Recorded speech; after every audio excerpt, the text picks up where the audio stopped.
ప్రతి పథకంపై తన బొమ్మ వేయించుకునే పిచ్చి ఉన్న సీఎం జగన్ కి రాజకీయ సమాధి కట్టి బొమ్మ పెట్టే రోజులు దగ్గరలో ఉన్నాయన్నారు పెమ్మసాని చంద్రశేఖర్. కూటమి తరపున గుంటూరు టీడీపీ ఎంపీ అభ్యర్థిగా బరిలో ఉన్న పెమ్మసాని తాడికొండ నియోజకవర్గంలో పర్యటించారు.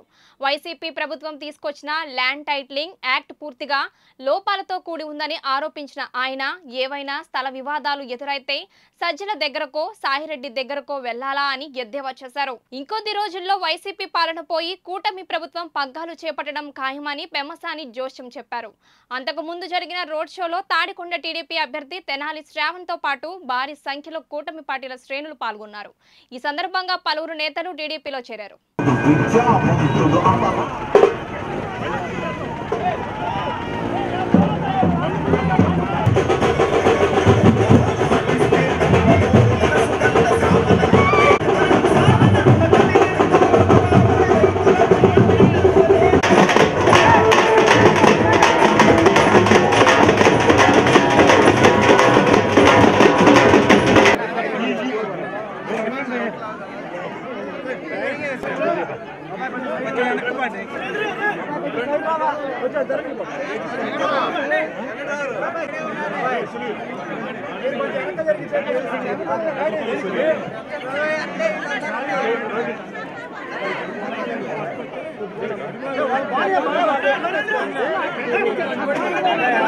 ఇప్పుడు ఎన్ని చూస్తా ఉంటే ఎక్కడ కూడా సిస్టమ్స్ అనేవి కంప్లీట్ గా పాడైపోయినాయి. సరే, ఏదేమైనప్పటికీ ప్రజలు తెలివైన వాళ్ళు ఇంకొక 10 రోజుల్లో తెలుగుదేశం పార్టీ 130 సీట్లతోటి మినిమం, నేను 3 లక్షల మెజార్టీ తోటి, శ్రావణ్ కుమార్ గారు 30,000 మెజార్టీ తోటి గెలవబోతా ఉన్నారు. ఈ 3 జరగటం మాత్రం పక్కా. జగన్మోహన్ రెడ్డి గారు ప్రభుత్వం ఉండదు కాబట్టి మీరు ఎక్కువ భయపడాల్సిన అవసరం లేదు. గత 5 సంవత్సరాల్లో ఎక్కడా కూడా ఒక్క రోడ్డు వేసినటువంటి పాపాన పోలేదు. అదేవిధంగా ప్రతి గ్రామంలోనూ నీటి సమస్య, విపరీతమైనటువంటి నీటి సమస్య. చెరువులను ఎండబెట్టారు, వాటికి ఒక ప్రణాళిక లేకుండా చెరువుల్లో నీళ్లు లేవు. పొరపాటున ఏదన్నా నీళ్లు ఉంటే ఆ ఫిల్టర్ బెడ్స్ అన్ని పాడైపోయి మురికి నీళ్లు వచ్చేటువంటి పరిస్థితి ప్రతి గ్రామంలో కూడా. ఇలాంటివన్నీ జరుగుతూ ఉన్నాయి. 3 ఈ చుట్టుపక్కల ప్రాంతంలో చదువుకున్న పిల్లలకి ఎవరికి కూడా ఉద్యోగాలు వచ్చేటువంటి పరిస్థితి కూడా లేదు. ఒక్క ఇండస్ట్రీ అంటే ఒక్క ఇండస్ట్రీని తీసుకొచ్చినటువంటి పరిస్థితి లేదు. ఉన్న వాటిని ఏదో విధంగా తరివేయాలని ఆఖరికి ఆ 3 యూనివర్సిటీలకు కూడా ఏదో విధంగా రోడ్లు కట్ చేసి నీళ్లు కట్ చేసి వాటిని కూడా పంపించేయాలనేటువంటి దుర్మార్గపు ఆలోచన జగన్మోహన్ రెడ్డి గారిది. ఏదేమైనప్పటికీ ఇలాంటివన్నీ మీ అందరికీ తెలుసు. ఇప్పుడు ఆఖరిగా పోని ఆ గంజాయిని మర్చిపోదామన్నా, చెత్త లెక్కర్ని మర్చిపోదాం అనుకున్నా. ఇప్పుడు ల్యాండ్ పూలింగ్ యాక్ట్ అని, ల్యాండ్ గ్రాబింగ్ యాక్ట్ అని ఏదో మొట్టను కొత్తదోడు పట్టుకొచ్చారు.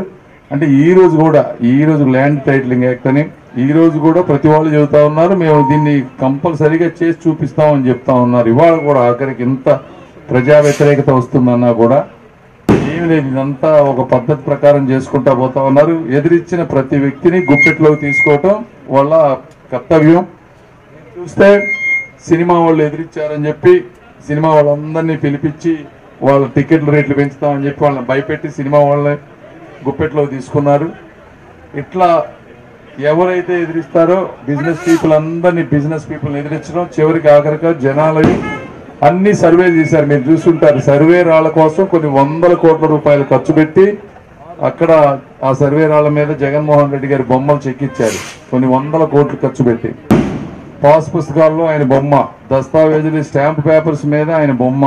ఇప్పుడు ఆఖరిగా వేసిన అన్ని కూడా వాళ్ళ ఇళ్లలో లాకర్లో పెట్టుకుంటారంట. మన ఇళ్లలో తీసుకెళ్లి అయితే ఇవన్నీ ఏంటంటే తీసుకెళ్తే ఎవరు దీనికి అంటే న్యాయ వ్యవస్థలు ఎందుకో కూడా మనకి తెలియనటువంటి పరిస్థితి. ఇక ఏదన్నా గొడవలు వాళ్లే పెడతారు. ఈ తెలుగుదేశం పార్టీయో లేకపోతే జగన్మోహన్ రెడ్డి గారికి వ్యతిరేకులు ఎవరైతే ఉంటారో వాళ్ళన్నీ పెట్టి ఏదో కిరికిరి తయారు చేసి ఇక చివరికి మనం మన ప్రధాన న్యాయమూర్తులైనటువంటి కొత్తగా నియమించబోయే న్యాయమూర్తులైనటువంటి సజ్జల రామకృష్ణారెడ్డి గారు, అయోధ్య రామరెడ్డి గారు, లేకపోతే వీళ్ళు ఉన్నారు కదా విజయసాయి రెడ్డి గారు, వీళ్ళందరి దగ్గరికి వెళ్ళి మనం పంచాయతీలు పెట్టుకొని మన స్థలాల గురించి మెల్లగా తీసుకోవాల్సినటువంటి పరిస్థితి. ఏదేమైనప్పటికీ ఆయన మనకి చూపిస్తున్న బొమ్మ జగన్మోహన్ రెడ్డి గారిది ఏదుందో ఇవన్నీ మనం చూసి రేపు రాజకీయంగా ఆయనకి రాజకీయ సమాధి మీద పెద్ద బొమ్మ వేయాలని మీ అందరినీ కోరుకుంటా ఉన్నాం. మళ్ళీ లేవకుండా మళ్ళీ ఇంకెప్పుడు ఇంకెవ్వడు కూడా ఇట్లాంటి పిచ్చి పిచ్చి బిల్లులు తీసుకొచ్చి జనాల్ని అంటే ఇది యాక్చువల్గా చాలా రేపు నిజంగా పొరపాటున అంటే 99.99% వచ్చే అవకాశం లేదు. ఎక్కడన్నా 0.001% ఉండి దౌర్జన్యం దుర్మార్గం చేసేదన్నా అలాంటిది వస్తే చాలా కష్టంగా ఉంటుంది పరిస్థితి. ఇంకొకటి ఇప్పుడు చూస్తూ ఉన్నారు మీరు కరెంటు బిల్లులు కానీ ఇవన్నీ ఏంటంటే రాష్ట్రానికి ఆదాయం లేదు, ఆదాయం మొత్తం పోయింది. కానీ ఆయన చేసే పథకాలు ఇచ్చే హామీలు అన్నీ కట్టాలంటే డబ్బులు ఎవరో ఒకళ్ళ దగ్గర నుంచి బాధ్యత తెప్పించి కట్టలేరు, బయట నుంచి తీసుకురాలేరు. ఆ డబ్బు ఎవరి దగ్గర నుంచి అంటే ఇంకో 4 రెట్లు కరెంటు బిల్లులు పెంచుతారు. అన్ని చెత్త పన్నులు కానీ అన్ని మనమే కట్టాలి, కడితే తప్పించి సంక్షేమ పథకాలు